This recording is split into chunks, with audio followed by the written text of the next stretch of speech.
الحمدللہ آج town hall Araria میں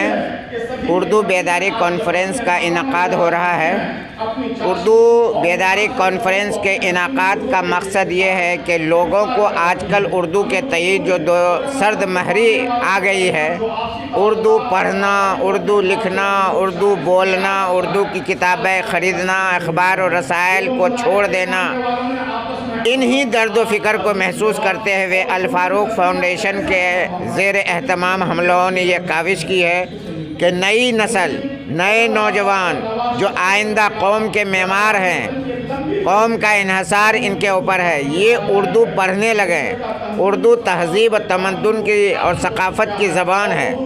جو بچے بچپن میں اردو اچھی طرح سے پڑھتے ہیں، فارسی پڑھتے ہیں، عربی پڑھتے ہیں، ان کی زباندانی تا عمر بہتر ہوتی ہے، خوبصورت ہوتی ہے، وہ میٹھی بولی ہمارے درمیان آج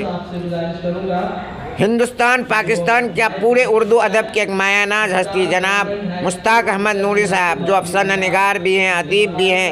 بہار اردو اکیڈمی کے سابق سیکریٹری بھی ہیں۔ بڑی خوشی کی بات ہے کہ وہ اس اجلاس کی صدارت فرما رہے ہیں۔ ہمارے درمیان لکھنؤ سے آئے ہوئے حضرت مولانا ظفر عالم ندوی صاحب ہیں، جو کہ اردو کی آبیاری کے لیے لگے رہتے ہیں اور ہم لوگوں کی حوصلہ افزائی کے لیے یہاں پہنچے ہوئے ہیں۔ ہمارے درمیان بہت سارے مقالہ نگار یہاں تشریف فرما ہے، جس میں پروفیسر ڈاکٹر شہزاد شمس صاحب، پروفیسر تنزیل اطہر صاحب، جناب محسن صاحب، شاہد عادل قاسمی صاحب، جناب دین رضا اختر صاحب، جناب رضی احمد تنہا صاحب، ان سارے لوگوں کو تعاون ہمارے ساتھ ہے۔ مقالہ نگاری انہوں نے پیش کیا۔ ہمارے پیٹھ پر جناب سید شمیم انور، طاہا خاموش صاحب، یہ تمام ہوا ہمارے پشت پہ ہیں اور یہ کانفرنس یہ بیداری کانفرنس اس بات کی غمازی ہے کہ آنے والا جو مردم شماری جو اس سال ہو رہی ہے، اس میں اپنی مادری زبان اردو لکھا ہے۔ اردو زبان جو ہندوستان کی گنگا جمنی تہذیب کی علم بردار ہے، اور بیدار کیا ہے اس بھگوت گیتا میں ہے، جو بھگوت گیتا میں لکھے جب انسان سوتا ہے اس کا بھاگیہ بھی سوتا ہے، جب جگتا ہے تو اس کا بھاگیہ بھی جگتا ہے، اور جب دوڑتا ہے تو اس کا بھاگیہ بھی دوڑتا ہے۔ اسی لیے کسی نے بیداری جو ہے آپ کو بیدار کرنے آیا ہے۔ سب جاگ چکے تو سوتا ہے، سب جاگ چکے تو سوتا ہے، دیکھ تیری دنیا میں کیا ہوتا تھا اور کیا ہوتا ہے۔ ہم تیار ہیں، ہم بیدار ہیں، اس بات کی آپ غمازی کیجئے تاکہ آپ کی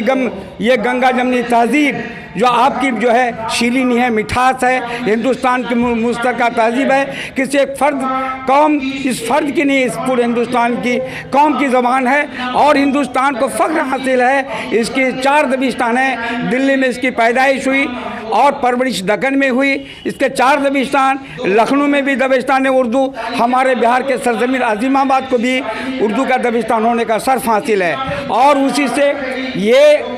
راشد عظیم آبادی کا شعر ہے جو اکثر لوگ پڑھا کرتے تھے، سرفروشی کی تمنا ہمارے دلوں میں ہے، سرفروشی کی تمنا اب ہمارے دل میں ہے، دیکھنا ہے زور کتنا بازوئے قاتل میں ہے۔ اس کے لیے مختلف لوگ مختلف میدانوں میں کوششیں کر رہے ہیں، محنت کر رہے ہیں۔ اسی میں سے ایک سیمانچل میں ایک ترقی یافتہ اور ایک ابھرتا ہوا ایک فاؤنڈیشن ہے، Alfarooq foundation for education and humanity India کے نام سے۔ اس کے تحت ادھر سے ہم لوگ 2 مہینے سے لگاتار کوشش کر رہے ہیں۔ اللہ کا لاکھ لاکھ شکر ہے کہ 5 فروری سے لے کر 12 فروری تک سیمانچل کے ہر بلاک میں اس کی بیداری مہم چلائی گئی ہے، اور آج 5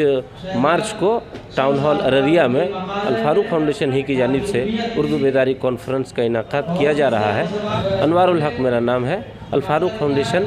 کا میں صدر ہوں۔ بیسیکلی دیکھیے، سماج میں کوئی بھی سماج، اب دنیا جب سے بنی ہے،